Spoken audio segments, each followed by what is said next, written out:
잘 보십시오.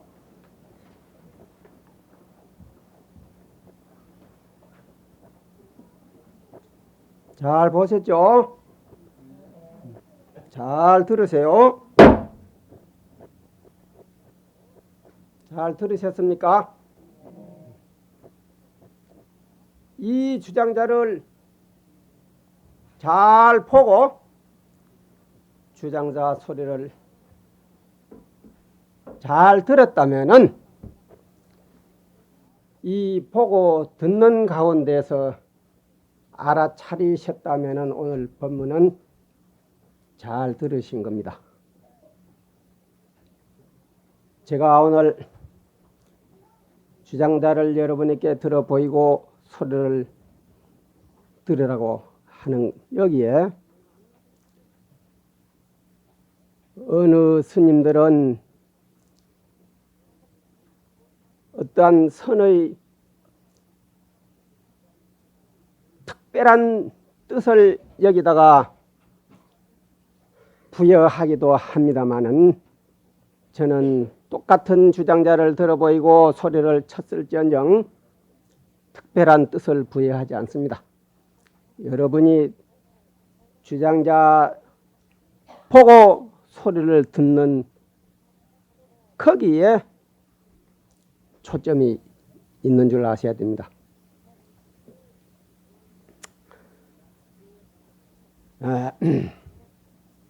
오늘 제가 이 법문사 와가지고 법문을 하게 됐습니다마는 이쯤 해두고 서론을 좀 이야기를 해야 되겠죠. 물론 제가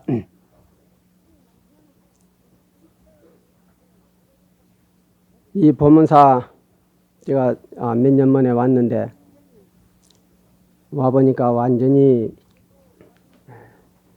수리가 잘 돼 있고 아주 단장이 잘 돼 있습니다. 옛날 그 건물이지만은 모습이 싹 달라져 가지고 아주 새집이 된 기분으로 아주 단장이 잘 돼 있는데 우리 주지 스님의 그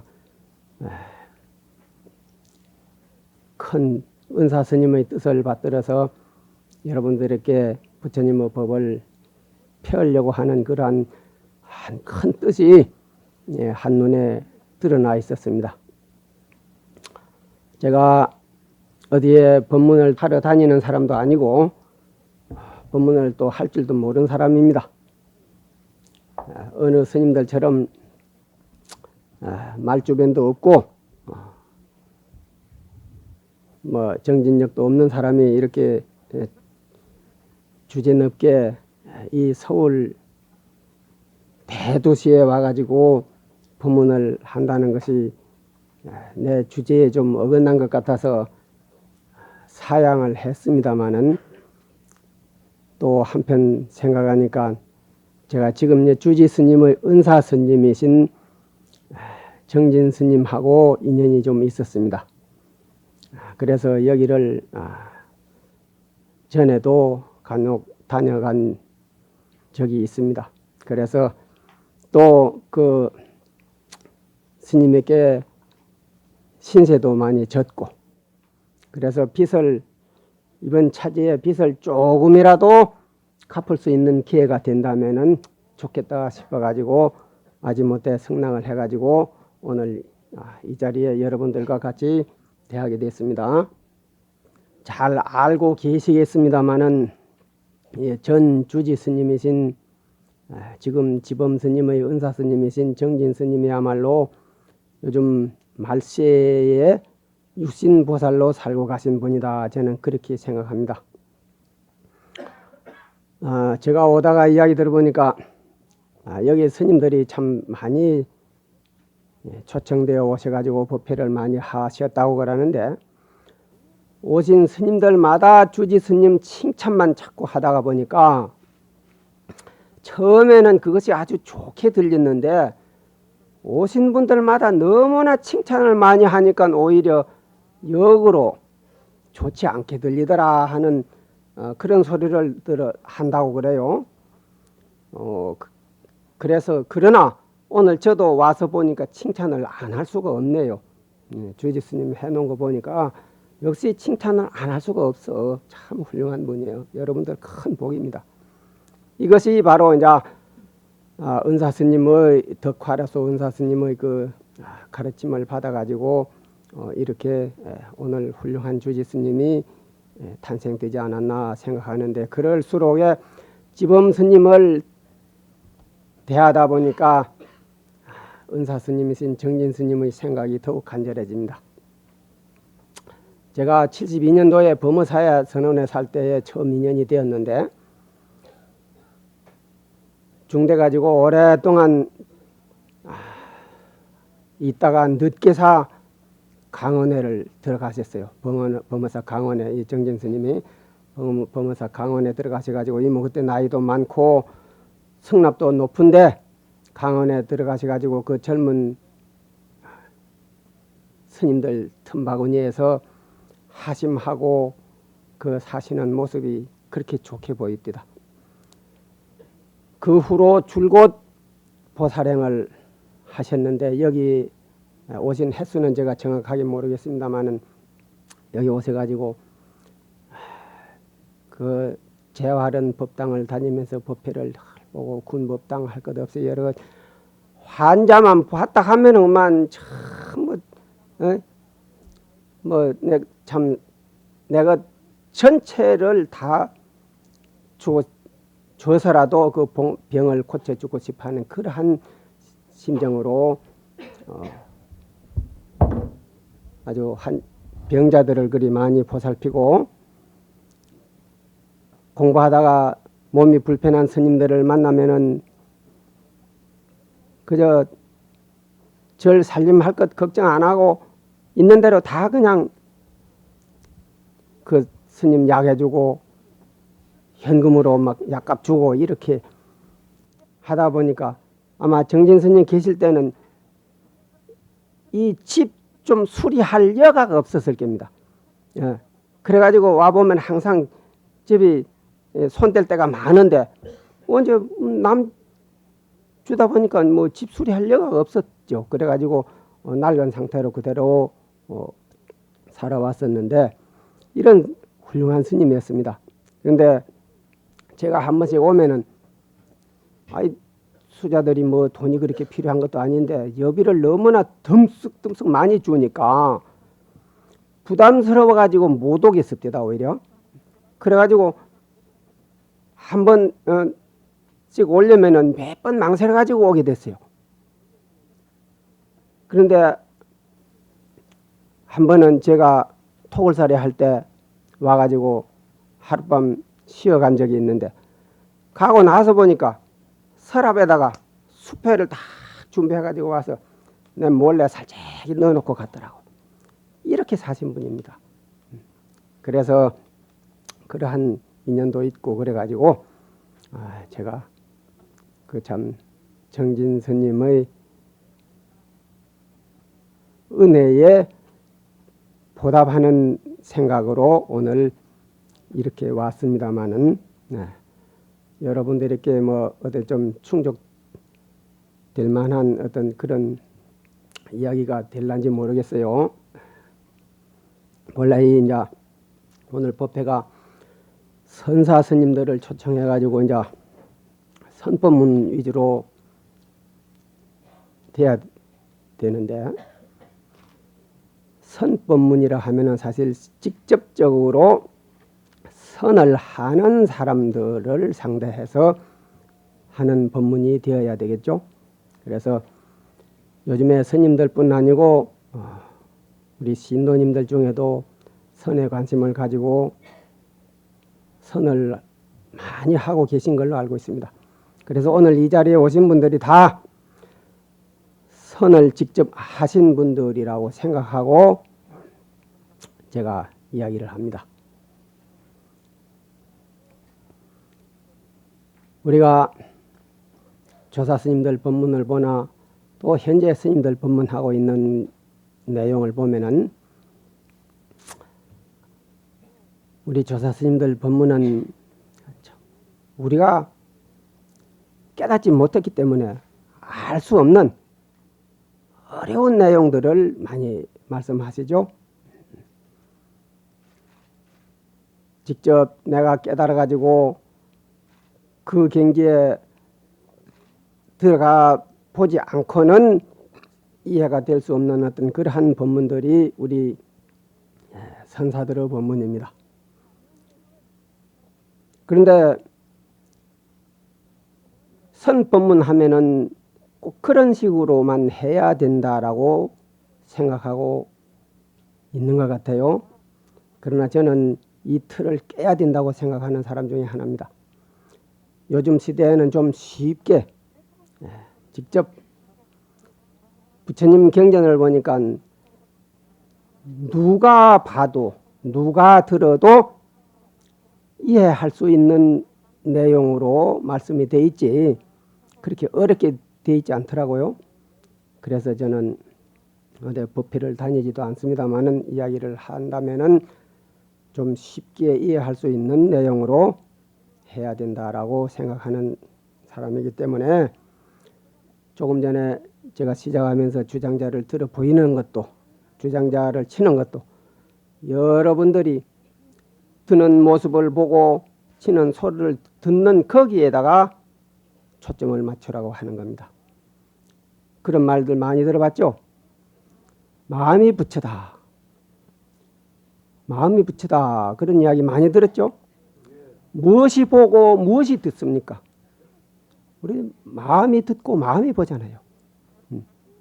그래서 이 마음, 우리가 소위 이 마음이라고 하는 이 마음, 우리가 참선을 하고 수행을 한다는 것도 곧 마음 수행인데 이 마음 유지 아닙니까? 우리가 이 마음 하나 깨닫자고 해서 여러 가지 수행법이 있고 또 우리가 참선을 한다는 것도 이 한 마음을 깨닫기 위해서 하는 거기 때문에 이 마음이라고 하는 것을 부처님께서는 어떻게 말씀하셨는가 하는 것을 여러분들께 이야기하고자 합니다.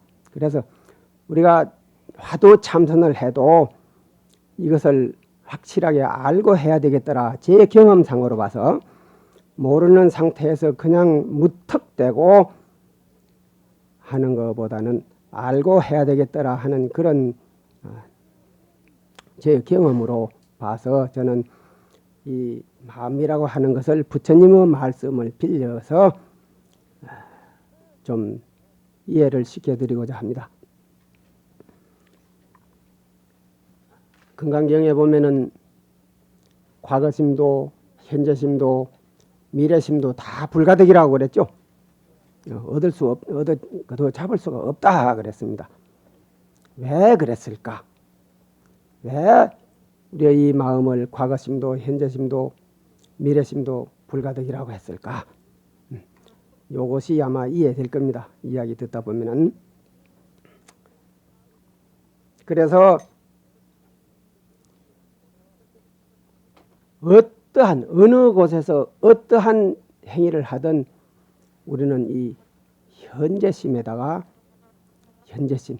현재심마저도 불가득이라고 했습니다마는 이 현재심에다가 초점을 맞춰야 되겠다 이겁니다.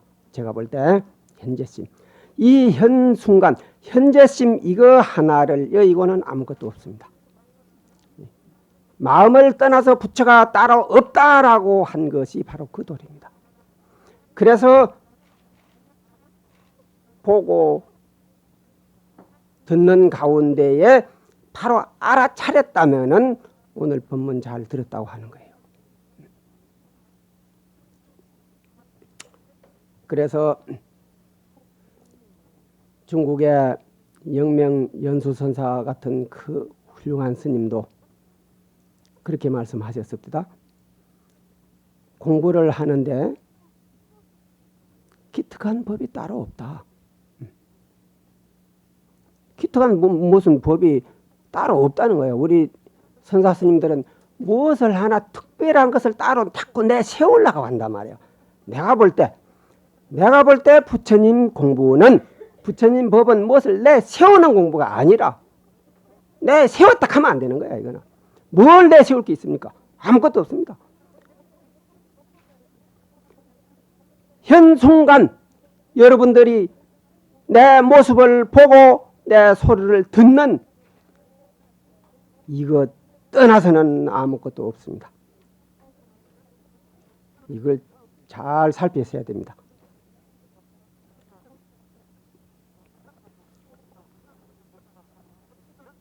기특한 법이 따로 없다. 다만 너희들이 무량겁으로부터 살아오면서 익혀온 마음속에 업장을 녹이 없애는 것이 중요하다 그랬어요. 일체 망상을 버리고 모든 반연을 끊어라. 그렇게 해가지고 모든 오욕 경계를 대하더라도 거기에서 목석과 같을 수 있다면은 너희들이 설사 도안이 박지 못하더라도 청정신을 성취할 것이다 그랬습니다.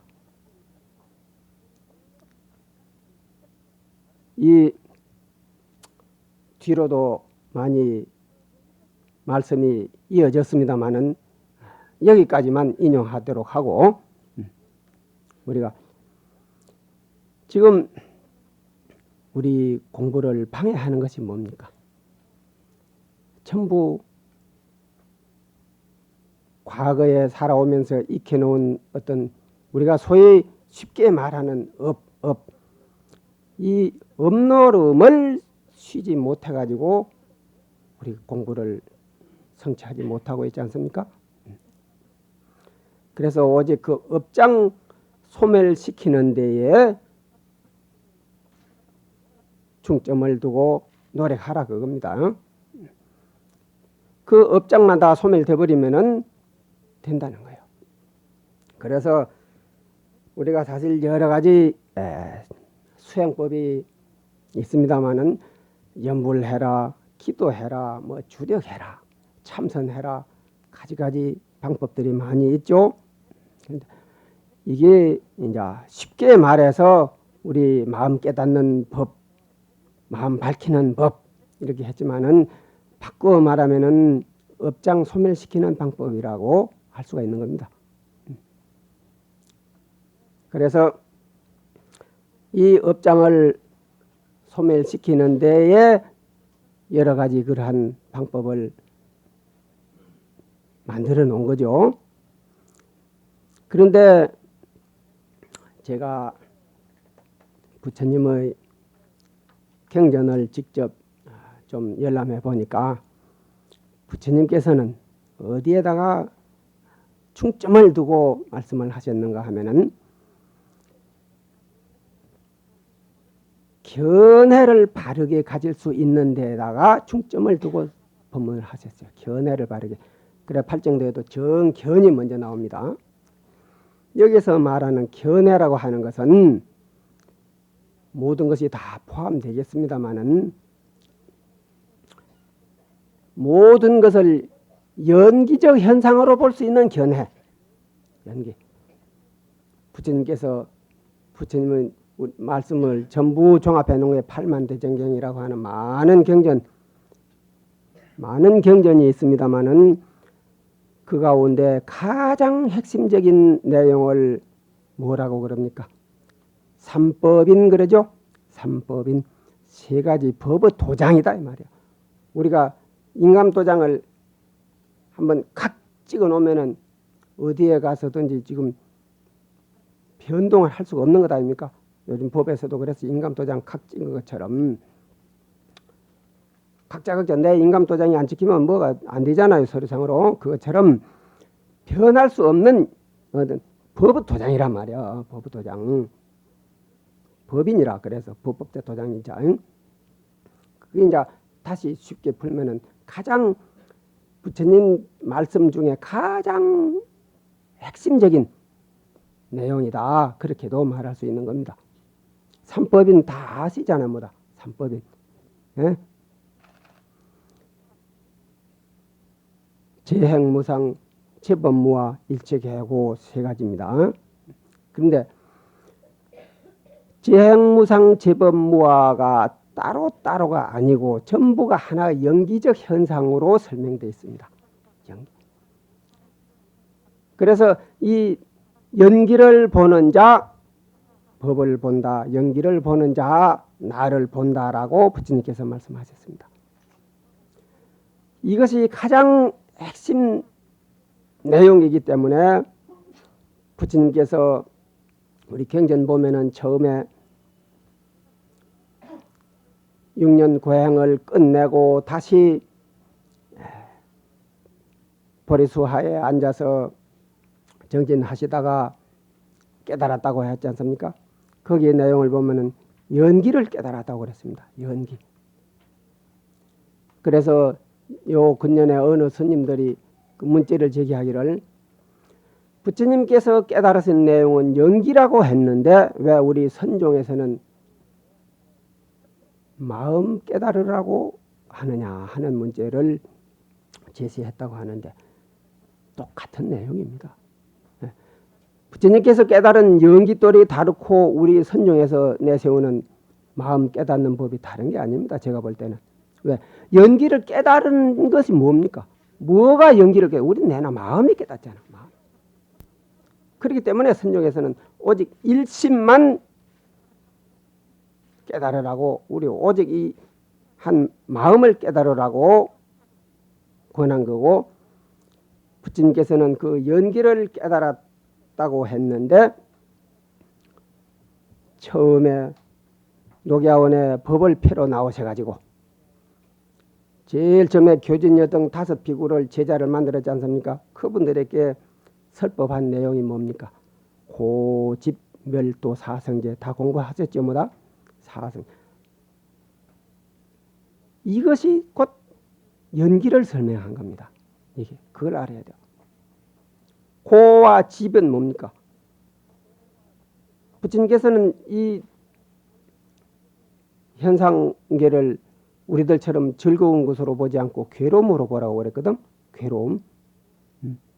그런데 어떤 밖으로 드러나 있는 것보다도 우리 안에 우리 마음속에서 요즘에 소위 뭐 스트레스 많이 그래 이야기하죠. 스트레스 쌓이니까 괴롭단 말이에요. 그러한 괴로움을 중점적으로 더 말씀하신 겁니다. 우리 안으로 쌓인 괴로움. 이 괴로움의 원인을 말한 것이 집이라. 그래가지고 그 괴로움의 원인을 찾아서 소멸시키는 것이 멸도인데 그 집은 생멸문이라고 하고 멸도는 환멸문이라고 해가지고 생겨났다가 없어지는 과정을 설명한 겁니다. 그 집은 우리 괴로움이 생겨나는 과정. 그래서 부처님께서 그렇게 말씀하셨죠. 생겨나는 과정을 여실히 관찰한다면은 생겨나는 과정을 여실히 관찰한다면은 물을 주장하지 아니할 것이다. 멸에 없어지는 과정을 여실히 관찰한다면은 유를 주장하지 아니할 것이다 그랬습니다. 그러니까 이게 곧 연기이기 때문에 조건에 의해서 생겨난 인연에 의해서 생겨났다가 없어지고 생겨났다가 없어지고 이것이 이제 그러한 도리이기 때문에 재행무상 제법무하라. 여러분들 재행무상 제법무하는 뭐 다 알고 계실 것 같다. 내가 자기 설명을 안 하고자 하는데 이렇게 연기를 설명하시는 것도 근본 낙천은 우리 아까 내가 처음에 한 마음돌이 이야기했죠. 우리 이 마음 하는 것도 연기되어서 생겨난 거란 말이에요. 그걸 가르치기 위해서 말씀하신 겁니다. 우리는 지금 나 해가지고 나가 뭡니까? 나 할 때는 몸과 마음을 동일시에 같이 싸잡아 가지고 나 그러죠. 나. 이 나라고 하는 것 하나에 집착해 가지고 모든 사람들이 각자 다 나라고 하는 걸 하나 지금 부둥켜 안고 있단 말이야. 에? 그러죠? 그래가지고 내가 잘 돼야 되는데, 내가 잘 살아야 되는데, 내가 하고자 하는 모든 욕망이 성취돼야만이 내가 행복하게 잘 살 수 있는데 하는 그러한 욕심에서 전부가 다 내 뜻대로 되기를 바라고 있지 않습니까? 그렇죠? 내가 하고자 하는 것은 다 이루어져야만이 그것이 행복하게 잘 사는 길이라고 생각하고 있는 거야, 우리는. 그래서 여기에서 일어나는 욕망들이 얼마나 많습니까? 그러나 그 가운데 가장 큰 욕망, 이거는 어떠한 사람에게도 해당되는 똑같은 공통적인 심리 중에 하나인 오욕, 오욕락. 오욕락 많이 들어봤죠? 이 소위 오욕락이 우리가 바라는 욕망 중에 가장 큰 욕망 5가지는 어느 누구에게도 다 똑같이 가지고 있는 거야. 그래서 소위 이제 이 오욕락을 성취하는 것만이 우리가 이 세상의 사람으로 태어나가지고 가장 행복하게 잘 사는 길이다라고만 생각하고 있기 때문에 탐욕을 부린단 말이야. 수단과 방법을 가리지 않고 욕망 성취하는 데만 급급하고 있는 것이 우리 중생입니다. 거기에서 생겨난 허물들이 어떻게 됩니까? 가장 가까이는 욕망 성취가 안 되니까 거기에서 쌓이는 괴로움. 그러죠? 불만족에서 오는 괴로움이요. 불만족에서. 요새 스트레스 쌓여가지고 뭐다 막 신경질적으로 변하고 그러잖아요. 그래, 이 도리를 모르기 때문에 그런단 말이야. 그래서 이 오욕락을 거두어 잡기 위해서 말하지 않아도 뭐 너무나 우리가 뭐 흔하게 지금 드러나 있는 현실이니까 다 알잖아요. 응? 어디에서든지 나 위주요, 내 본의로만 살아가려고 한단 말이야. 응? 그렇죠? 모든 사람들이 다 나를 칭찬해주고 내 뜻에 따라주고 나에 순종하고 나를 이렇게 훌륭하다고 지켜 올려주기를 바라고 말이지. 내가 하는데 다 따라주기를 바란단 말이야. 그것이 나 위주로 살아가려고 하니까 그런 거거든. 이렇게 해가지고 어느 때 어디에서든지 항상 나가 앞선단 말이야. 항상 나가 앞서. 그러죠? 그래서 내 것, 내 식구, 내 집 전부 그러죠. 내 몸 항상 나가 앞선단 말입니다. 이 나 때문에, 이 나라고 하는 것 때문에 모든 욕망이 일어나고 탐욕이 일어나고 내 뜻대로 내 욕망 성취하려고 보니까 여러 가지 좋지 못한 다른 사람에게 피해가 가는 행위를 하게 된다 이거죠. 다른 사람의 손해를 생각하지 않고 나의 이익만 추구하려고 하는 것이 이제 우리 중생의 욕심이라 그래서 모든 허물이 여기에서 생겨난단 말이야. 그래서 부처님께서 우리 여러 가지 업장 소멸하는 방법들이 많이 있지만은 이것을 나라고 하는 것을 바로 관찰할 수 있을 때 모든 이러한 허물에서 벗어날 수 있다 해가지고서 거기에다 중점을 두고 가르치셨습니다.